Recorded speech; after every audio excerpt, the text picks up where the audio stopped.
Welcome to another video of my solo playthrough of Axis and Allies Revised. This is a situation after the Japanese second turn. They bought 5 infantry and an industrial complex. This tank in Manchuria moved into China. It's actually called China, and it moved immediately back again, at least capturing 2 IPCs. They built the industrial complex in French Indochina. They moved an infantry and a tank there from Japan, a fighter as well. The other 2 fighters came from Manchuria, and well, I'm not quite sure where the other one came from, but they have 3 fighters now, so they have a good defense. They amassed the fleet here, which contains 2 transports as well. So they have a shot at India next turn, although of course India will still go first. At least they're threatening it.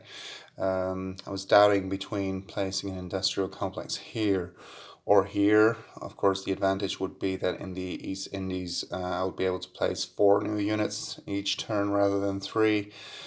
But I might also need, and another advantage would be that it's just 1 move away from either Australia or at least to the sea zone adjacent to it, and to India. But I chose for this one in the end because I really want to put some extra pressure on Russia, because I think they are doing a bit too well for comfort. So this way I can right away build air and land units to either push through India and eliminate that threat, or perhaps to move into China. And of course these 2 factories combined could build as many as 6 units, something. Well, this would be 5, the 2 of them totaled, India and Chongqing, I believe it's called. So yeah, I guess the Japanese have a shot there, but they really took a beating in the first turn. They lost a lot of their air force because the dice gods really weren't with them. What the Japanese can also do here, although that might have been a better choice, is they might have also put some pressure on the British forces in Africa, and so they could help out the Germans a bit. So their economy really isn't all that strong yet. They've only gained 2 IPCs. So yeah, they have to start earning some more, I would say, and quickly, because otherwise the Allied economic advantage will probably get the better of them. So yeah, that's it for the Japanese second turn. By the way, I'm not implying I'm playing a perfect game here. Absolutely not. Just trying to have some fun, and of course I'm trying to do what I believe are more or less good moves. But you know, you need a perfect opening move then, and I guess I didn't do it.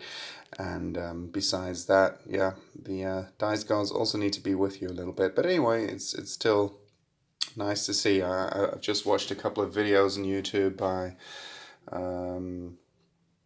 by another YouTuber, the Good Captain he's called. He really goes into some nice strategy tips on Axis and Allies Anniversary Edition, and yeah, turns out that one, and he really makes a very strong case for it, especially if you're playing with the national objectives, that the game heavily favors the Axis. I believe this one is, as far as that's concerned, more evenly balanced, and even if it does favor the Allies perhaps a bit, I think it's a good thing, because you know, the longer the war lasted, the more it did tilt in the Allies' favor, and that's, I believe, how it should be. So the Axis just need to press on from the very beginning, press their advantage in manpower and strategic position, really, and win that way. So yeah, I really enjoy this game, and it's quite manageable as well in its scope and in the number of territories and everything. So I've always enjoyed this game very much, and I still do. So this wraps up the second Japanese turn, and the Americans are up next. Thank you for watching.